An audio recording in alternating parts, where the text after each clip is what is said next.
आज की वीडियो बहुत ही इम्पोर्टेंट है क्योंकि एल्जेब्रिक एक्सप्रेशन से रिलेटेड क्वेश्चंस हम लोग डिस्कस करेंगे और कंडीशन भी डिस्कस करेंगे जिससे आपकी समझ में आ जाए। और मैं अपनी सभी वीडियो में लगभग बताता हूँ कि क्लास 9 का जो मैथमेटिक्स है बहुत इंपॉर्टेंट है और उसमें आप अच्छे हो गए तो 10, 11, 12 आगे तक आप मैथमेटिक्स में कभी मार नहीं खाएंगे। तो इसलिए 9th में मेहनत करनी बहुत ज़रूरी है, ठीक है। और मेरी एक रिक्वेस्ट भी है आप लोगों से, मैथ सक्सेस पॉइंट जो मेरा यूट्यूब चैनल है, जो मैं शॉर्ट वीडियो डालता हूँ उसमें तो केवल फॉर्मूला और ज़्यादा से ज़्यादा एक छोटा सा क्वेश्चन उसमें डाला जा सकता है। हालांकि वो भी क्वेश्चन बहुत इंपॉर्टेंट क्वेश्चन मैं डालता हूँ, बहुत इंपॉर्टेंट फॉर्मूला डालता हूँ, लेकिन डिटेल में आपको स्टडी करनी है तो आपको लॉन्ग वीडियोस देखनी पड़ेगी। यूट्यूब मैथ सक्सेस पॉइंट पर आप लॉन्ग वीडियो देखिए, आपकी हर समस्या का समाधान हो जाएगा। किसी तरह की कोई समस्या नहीं आने वाली है मैथमेटिक्स में, लेकिन आपको वीडियो देखनी पड़ेगी। और वीडियो को लाइक भी कीजिए, शेयर भी कीजिए, मेरे चैनल को सब्सक्राइब भी कीजिए और देखिए फिर आप मैथमेटिक्स में सब्सक्राइब। जब आप मेरे चैनल को सब्सक्राइब करेंगे तो इमीडिएटली जैसे मैं वीडियो यहाँ पे डालूंगा आपके पास पहुंच जाएगी, आपको कोई दिक्कत नहीं होने वाली। देखिए डिटेल में मैं बताऊंगा। अब देखिए ये कंडीशन है हमारी, if x + y + z = 0 so that, ये हमको प्रूव करना है x to the power 3 + y to the power 3 + z to the power 3 = 3xyz। बहुत इंपॉर्टेंट फॉर्मूला है, यानी कि डिफिकल्ट से डिफिकल्ट कैलकुलेशन को भी इजी बना देता है ये फॉर्मूला। जनरली बच्चों की समझ में नहीं आ पाता और मैं इतना इजीली आपको बताऊंगा कि जो है आपकी तुरंत ये फॉर्मूला समझ में आ जाएगा। देखिए मैं एक आइडेंटिटी यूज करूंगा, यूजिंग आइडेंटिटी। देखिए क्या आइडेंटिटी है भाई, यहाँ पे देखिए मैं आइडेंटिटी यूज करने जा रहा हूँ, x to the power 3 + y to the power 3 + z to the power 3 - 3xyz। ये आइडेंटिटी है और ये मैंने वेरीफाई भी किया है। इससे पहले वाले क्वेश्चन में मैंने ये आइडेंटिटी वेरीफाई की हुई है, ठीक है। क्या हो गया ये x + y + z, ये फॉर्मूला है माय डियर स्टूडेंट, इसको याद रखना है आपको, इस फॉर्मूले को याद रखना है। z क्या होगा भाई, नेक्स्ट ब्रैकेट में x² + y² + z² माइनस, सबसे पहले दो नंबर ले लीजिए xy, देखिए याद करने का तरीका भी है, फिर yz और फिर zx, ये इसका फॉर्मूला हो गया। अब माय डियर स्टूडेंट मुझे ये बता दीजिए, इसमें ये दिया ना यहाँ पर, इफ x + y + z = 0, ये 0 हो जाएगा तो राइट हैंड साइड तो 0 हो जाएगी। 0 किसी भी नंबर को 0 से मल्टीप्लाई करोगे तो क्या हो जाएगा, यूजिंग द कंडीशन। क्या कंडीशन है, x + y + z = 0, ठीक है। तो क्या होगा भाई, देन व्हाट विल हैपन, यहां देखिए इसमें x to the power 3 + y to the power 3 + z to the power 3 - 3xyz = यहां पे मैं 0 रख देता हूं भाई, 0 इंटू, देखिए पूरा बताऊंगा जिससे आपकी समझ में आ जाए, 3y to the power 3 + z to the power 3 - xy - yz और -zx। कितना हो गया भाई, 0 हो गया ना, राइट हैंड साइड 0 हो गई। तो क्या होगा, मैं इस 3xyz को लेफ्ट साइड से राइट साइड में ट्रांसपोज करूंगा। देखिए therefore x to the power 3 + y to the power 3 + z to the power 3 = 3xy और z। हो गया वेरिफिकेशन, हमारी ये कंडीशन आ गई। देखिए अब मैं इसी से रिलेटेड एक क्वेश्चन लेता हूं आपकी किताब का, that is question number 14। Find without actual calculation, याद रखना my dear student, find the value of, ये फर्स्ट पार्ट है आपका, first part question number 14 first part, -12 to the power 3 + 7 to the power 3 + 5 to the power 3। अब देखिए आप मुझे एक चीज बता दीजिए, 12 को 12 से मल्टीप्लाई किया 144 हो जाए, 144 को फिर 12 से मल्टीप्लाई करोगे, उसके बाद 7 को 7 से मल्टीप्लाई करोगे, 49 को फिर 7 से करोगे, 25 को फिर मल्टीप्लाई करोगे, फिर ऐड करोगे, it will take a lot of time, बहुत लंबी कैलकुलेशन हो जाएगी। और ये फॉर्मूला इसको इतना इजी बना देता है, इस क्वेश्चन के सॉल्यूशन को बहुत इजी। बट लेकिन कंडीशन है भाई, क्या, लेट मैं एज्यूम कर लेता हूं x की वैल्यू मैं यहाँ पे 12 ले लेता हूँ और y की वैल्यू क्या ले लेता हूँ 7 और z की वैल्यू क्या लेता हूँ 5, क्योंकि कंडीशन तो मुझे यूज करनी पड़ेगी ना। अब क्या करता हूँ देखिए, now x plus y plus z, वही लिखूंगा जो ऊपर लिखा हुआ है। इनकी वैल्यू निकालिए, x माइनस 12 प्लस 7 और प्लस 5। हाँ जी कितना आ गया बताइए, माइनस 12 और प्लस 12 कितना हो गया, 0 हो गया, 0 हो गया ना। तो मुझे आप ये बता दीजिए, अब वैल्यू निकल गई देखिए हमारी, जब 0 हो गया देखिए इसकी वैल्यू 0 हो गई, इसकी वैल्यू 0 हो गई ना। हमारे पास क्या बचेगी, लेफ्ट हैंड साइड बचेगी ना, केवल ये फॉर्मूला बचेगा, ये फॉर्मूला। यदि इसकी वैल्यू 0 हो जाती है देन आप ये फॉर्मूला अप्लाई कर सकते हैं, ठीक है। इट इज इक्वल टू 0, तो क्या हो जाएगी, using if this is equal to 0, मैं यहां ले लेता हूं, if this is equal to 0 then use the condition.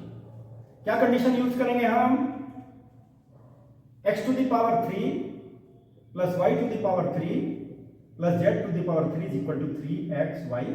देखिए दोबारा से फिर लिख दिया मैंने, जिससे आपकी समझ में आ जाए, ठीक है। यूजिंग, तो क्या करेंगे भाई, देखिए minus 12 to the power 3 plus 7 to the power 3 plus 5 to the power 3 किसके इक्वल हो गया भाई, 3, x की वैल्यू माइनस 12 और y की वैल्यू कितनी है 7, और फिर कितना हो गया भाई 5 लीजिए। अब इनको मल्टीप्लाई करना है केवल आपको, 12 3 जा 36 और into 35, 1260, it will be equal to 1260 negative, चूंकि नेगेटिव साइन है ना, तो नेगेटिव 1260। देखिए कितना इंपॉर्टेंट क्वेश्चन है, कितना सिंपल क्वेश्चन है। अब इसी में देखिए मैं सेकंड पार्ट भी ऐड कर देता हूं, चलिए इसमें सेकंड पार्ट ऐड करते हैं, क्योंकि इजी हो जाएगा, ये दोनों पार्ट बता देता हूं, ठीक है। सेकंड पार्ट में क्या है आपकी वैल्यू, देखो यहां पर सेकंड पार्ट में है 28। आप ये देखिए, इसके एक्चुअल कैलकुलेशन नहीं करनी है तो नहीं तो आपको मार्क्स नहीं मिलेंगे, याद रखना एग्जामिनेशन में। 15 टू द पावर 3 और plus minus 13 to the power 3, ठीक है। अब मैं यहीं पर एज्यूम कर लेता हूं 28 पॉजिटिव है ये, और ये 15 है माइनस 15, और ये कितना है भाई माइनस 13। चलिए अब मुझे ये बता दीजिए आप, देखिए इसी में चेंज कर रहा हूं मैं भाई, x की वैल्यू कितनी है 28 माइनस 15 और माइनस 13, कितना हो गया 28 माइनस 28, वैल्यू कितनी हो गई 0 हो गई ना, दैट इज इक्वल टू 0, ठीक है। तो मैं इसको थोड़ा सा ऊपर लिखूंगा जिससे आपको नीचे में दिखाई दे जाए। If this is equal to 0 then what happen, x to the power 3 plus y to the power 3 plus z to the power 3 is equal to किसके 3xyz।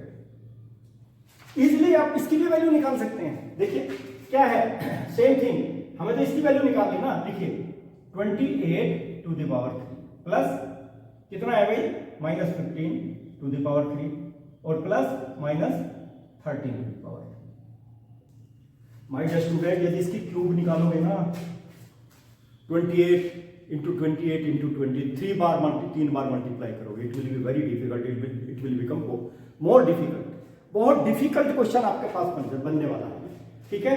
तो इसलिए इस चीज को ध्यान रखना है। मैं क्या करूंगा, देखिए 3 और x की वैल्यू 28 और y की वैल्यू माइनस 15 और z की वैल्यू माइनस 30। देखो negative into negative positive, value तो पॉजिटिव है, ठीक है। और इनको मल्टीप्लाई कर लेना है बस, ठीक है। कैसे मल्टीप्लाई करेंगे, देखिए ऐसे भी कर सकते हैं, 28 को 3 से मल्टीप्लाई कर लो, कितना आएगा 4 8, ठीक है ना, 84 आ गया इंटू, इन दोनों को मल्टीप्लाई कर लीजिए, 15 3 जा 45 4 15 19 195,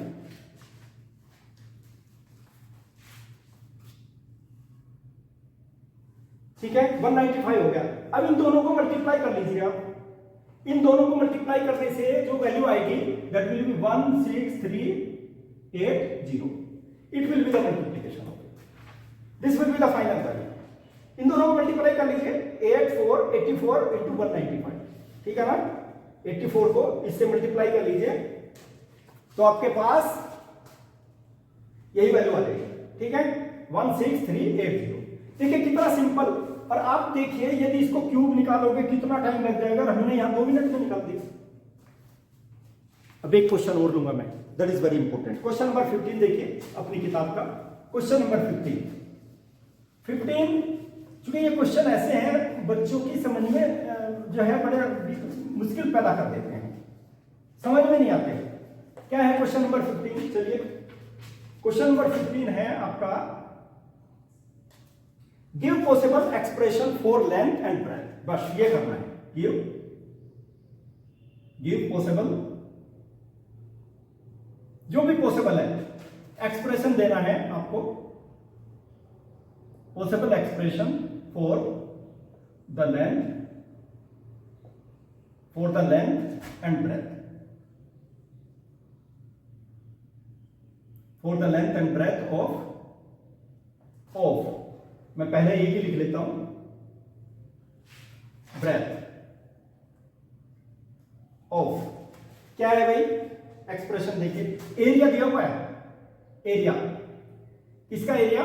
रेक्टेंगल का area, area of the rectangle, breadth of the rectangle, rectangle लिख लीजिए नहीं तो पता नहीं चलेगा। एरिया ऑफ रेक्टेंगल कितना है भाई? Area of the rectangle, area of the rectangle दिया हुआ है 25 A square minus 35 A and plus 12।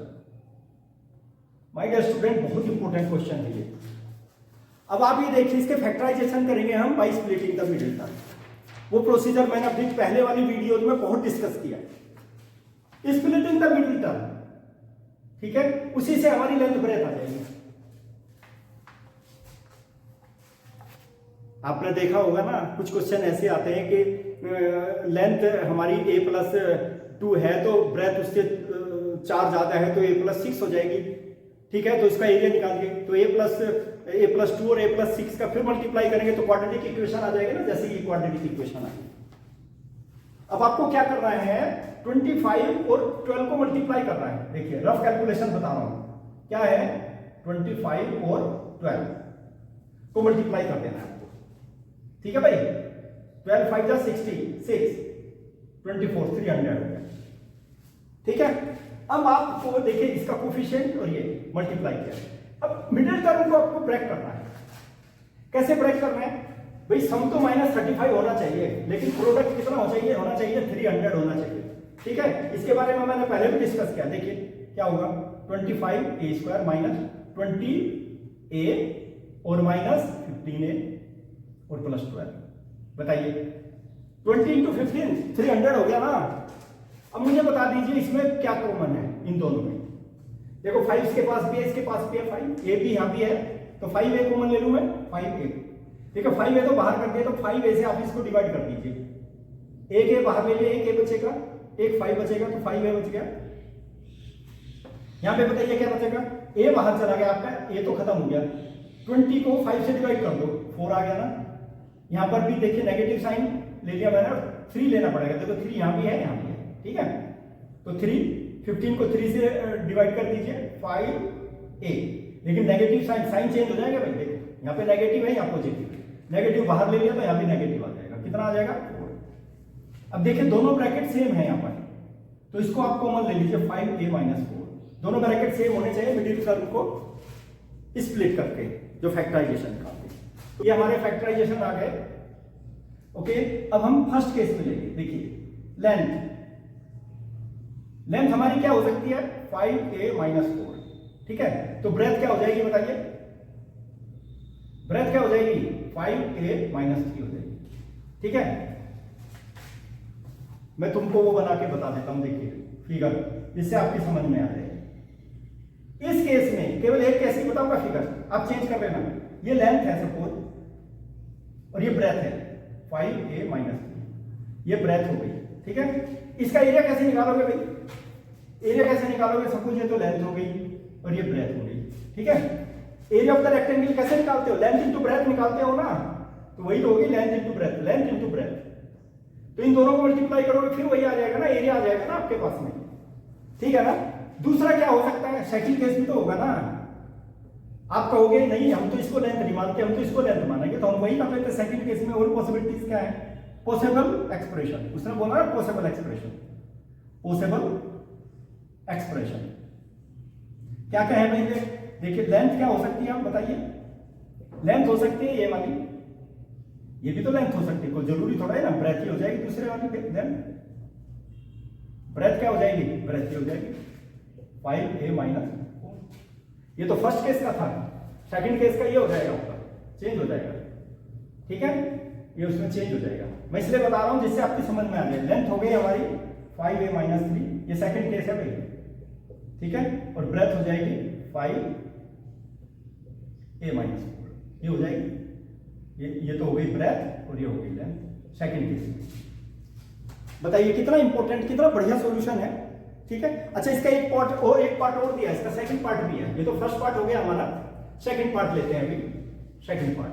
चलिए 15th का सेकंड पार्ट भी बता देता हूं, क्योंकि बहुत इंपॉर्टेंट क्वेश्चंस हैं ये, ठीक है, यहीं पर कर देता हूं मैं। एरिया ऑफ द रेक्टेंगल कितना है भाई, आप अपनी किताब में देखिए, एरिया ऑफ द रेक्टेंगल है 35 वाई स्क्वायर, या वाई स्क्वायर वाई ले लिया, प्लस 13 वाई और माइनस 12, ठीक है, ये ले लिया। अब वही उसी तरह से मल्टीप्लाई कर लीजिए, पहले 35 को 12 से मल्टीप्लाई कीजिए, बताइए कितना आ गया, 60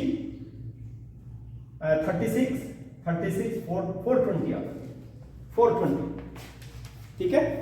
मैंने 35 को 12 से मल्टीप्लाई कर दिया, इस कोफिशिएंट ऑफ वाई स्क्वायर और 12 को कांस्टेंट नंबर।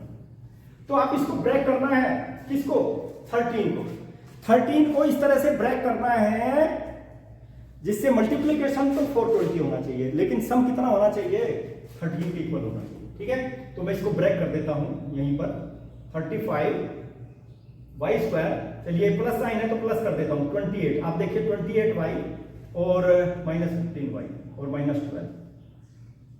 अब मल्टीप्लाई कर लीजिए 28 और 15 को, 420 आ जाएगा, 15 8 जा 120, 12 इन हैंड 0 और 15 2 जा 30 प्लस 12 42, मल्टीप्लीकेशन 42 आ जाएगा, ठीक है। चलिए अब मुझे ये बता दीजिए इसमें क्या चीज कॉमन है, चलिए 3, यहां पे देखिए 7 कॉमन है यहां पर, ठीक है, 7 कॉमन लोगे तो क्या आ जाएगा, यहां पे 5 आ जाएगा, 5 7y कॉमन ले लेता हूं मैं, देखिए भाई 7y, तो कितना आ जाएगा, 7y मैंने बाहर कर दिया, ठीक है। 35 को 7 से डिवाइड कर दीजिए, बताइए कितना आ गया, 5y बचेगा, ठीक है। और 7 यहां पर भी ले लेता हूं, कितना आ गया 4, 28 को 7 से डिवाइड कर दीजिए, 4 आ जाएगा। यहां पे क्या ले लूं मैं, बताइए 3 कॉमन ले लेता हूं, -3, तो कितना बचेगा भाई, 5y और प्लस 4 बचेगा। तो हमारे पास देखिए दोनों ब्रैकेट सेम है, 5y माइनस 4 मैंने बाहर ले लिया, क्या बचेगा 7y और -3 बच गया। ये फैक्टराइजेशन आ गया हमारे पास, ये फैक्टराइजेशन आ गया भाई, ठीक है, देखो फैक्टराइजेशन आ गया। फिर वही फर्स्ट केस है, सेकंड केस लेंगे हम। पॉसिबल एक्सप्रेशन क्या क्या हो जाएंगे बताइए, पॉसिबल एक्सप्रेशन, सबसे पहले लेंथ ये हो सकती है, ये लेंथ हो सकती है ना, ये कॉमन दिया था प्लस साइन है, ये माइनस साइन, ठीक है। ये लेंथ हो सकती है 5y प्लस 4, लेंथ हो सकती है। ब्रेथ क्या हो जाएगी इस केस में बताइए, ब्रेथ हो जाएगी इस केस में 7y माइनस 3। दूसरा केस क्या हो जाएगा, इसकी फिगर ड्रॉ करके देख लेना आप लोग। दूसरा केस क्या हो जाएगा भाई, सेकंड केस चेंज कर दीजिए, लेंथ हो सकती है 7y माइनस 3 और ब्रेथ कितनी हो जाएगी, ब्रेथ हो जाएगी इसकी 5y प्लस 4, ठीक है, ये हो जाएगी। मतलब क्या है कि एरिया इतना दिया हुआ है, एरिया मैं इसलिए, चलिए इसकी सेकंड की फिगर में यहां बना देता हूं, सेकंड वाले की जिससे आपकी समझ में आ जाए। लेंथ कितनी है भाई 7y माइनस 3, ये हो सकती है ना। और ब्रेथ कितनी हो जाएगी 5y प्लस 4, ये ब्रेथ हो जाएगी, ब्रेथ, और ये लेंथ हो जाएगी। ठीक है, और इसकी पहले वाले की फिगर में यही बना देता हूं, हो सकता है आपको विजिबल ना हो लेकिन फिर भी मैं बना देता हूं। चलिए लेंथ कितनी है भाई 5, लेंथ कितनी हो गई 5y प्लस 4, ये तो हो गई लेंथ। और ब्रेथ कितनी हो जाएगी इसकी 7y माइनस 3, ये लेंथ हो गई। ये फर्स्ट केस की फिगर है, फर्स्ट केस की फिगर। तो मैं समझता हूं कि ये आपकी अच्छी तरह से समझ में आओगे, इसलिए मैंने फिगर ड्रॉ करके बता दिया। क्योंकि एरिया कैसे निकालते हो, लेंथ इनटू ब्रेथ, दोनों को मल्टीप्लाई करोगे फिर वही चीज आपके पास आ जाएगी जिसको हमने फैक्टराइज किया, क्वाड्रेटिक इक्वेशन। तो मैंने बहुत इंपॉर्टेंट क्वेश्चन आपके साथ में डिस्कस किए हैं और मैं समझता हूं आपकी समझ में आ जाएंगे और आप मेहनत करेंगे, प्रैक्टिस करेंगे क्वेश्चंस की। क्योंकि आदमी को परफेक्ट कौन बनाता है, प्रैक्टिस। कभी गलत होगा, कभी सही होगा, और धीरे धीरे धीरे धीरे सही होता चला जाएगा। Okay, thank you to all of you.